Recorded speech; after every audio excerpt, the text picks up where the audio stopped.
Okay, so here we go. We're going to bone a tenderloin. When you first get the tenderloin, take it out of the package, and that's what it's going to look like.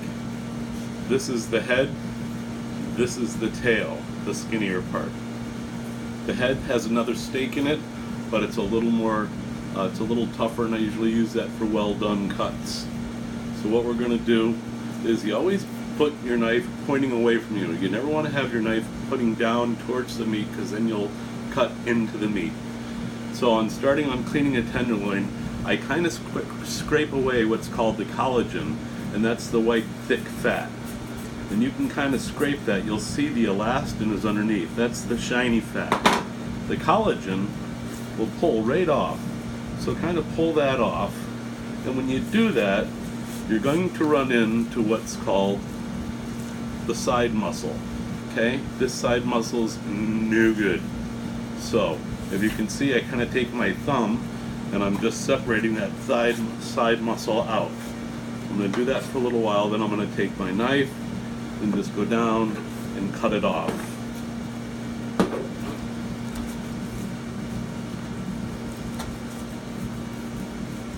Okay, notice I'm pointing my knife up a little bit as I do my cuts. That way it never goes into the meat. Alright, get rid of the rest of that collagen.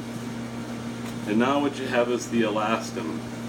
The elastin, you're going to be going towards the heavy part, towards the head. That's where it's thicker in the elastin. So put your knife in, tip in, just a little bit at a time, and as you go in, my knife blade's pointed up. So I'm staying underneath the elastin. Then I'm going to wrap my knife around it, and again, pointing my knife blade up a little bit and pulling on this lightly.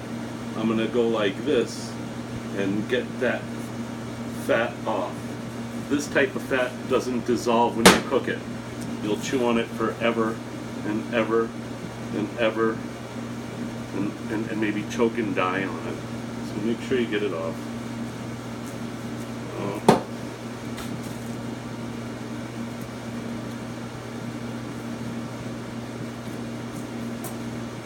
So when you get that, you'll get to this little part. That's the end of where the chain is. Okay? Just kind of separate that out and then cut it off. Not your finger, the meat. Save that because we're going to use that for steak tips and other things. Now you see this is starting to taper up. Now turn it over. These are called the knuckles. You got to get the knuckles off. This is where you got to be careful. First pull this flap back a little bit, and then just go in and with the knife kind of scraping and going up. I do that. If you're worried about cutting in, just do that trick I showed you before. Just put your knife in, up, go up. Again, it's collagen, so I kind of like to scrape it a little bit. See that? That's just all fat. So I'm scraping those knuckles off. Let's go to the tip of the knuckle and scrape off the tip of the knuckle. Don't go down in. And some of this stuff is going to melt off, so you don't have to take every bit of it off. Just the really loose stuff. And then when I get down to the tail, oops. Let's see. Get down. Okay. If you want to grind stuff, save all that stuff. You can grind it up for burger, do whatever you want with it. They call this the wedge fat. Take out that little bit of wedge fat. We've still got a little bit of elastin in there. Let's get rid of that. Don't need any chokers.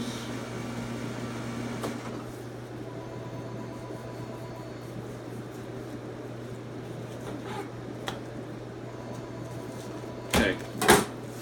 Now, with any luck, you can leave that like that little bit of collagen on, especially when you're roasting it, because that's all going to melt in and give you good flavor.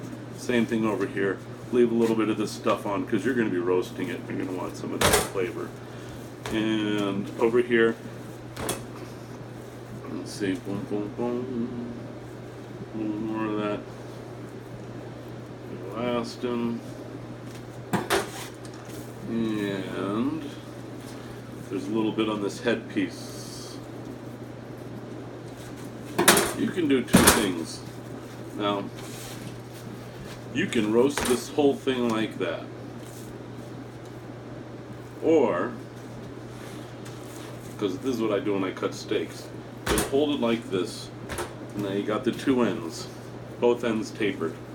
Find where this end tapers and pinch off where you see this side muscle. And I cut that off. Okay? Now, when I'm doing this myself, I'll cut the two ends off of there, use that for steak tips, and I'll get a nice center cut fillet out of there. And then the rest of this, again, I'm going to cut off these things, use those for steak tips, and get my center cut fillets out of here. You're going to roast this whole thing. So, you need to leave that on like it was, and then take a piece of string, if you have any string, wrap it around it a couple times.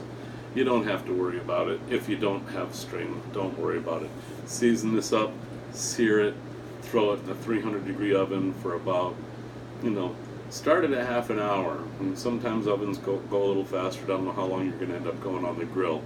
But when you go into the center, right here, you're going to want to go in, and in the center you want the temperature to be about 128 degrees.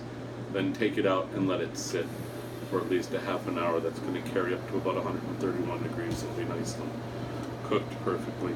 And then the end pieces, again, you're going to use that. The end pieces are going to be your well done. So your well done will work towards here. This will all be cooked perfectly. And the people that want it a little more medium and well will get it towards these ends. Prayers towards the middle. Thanks, buddy, and I'll talk to you soon.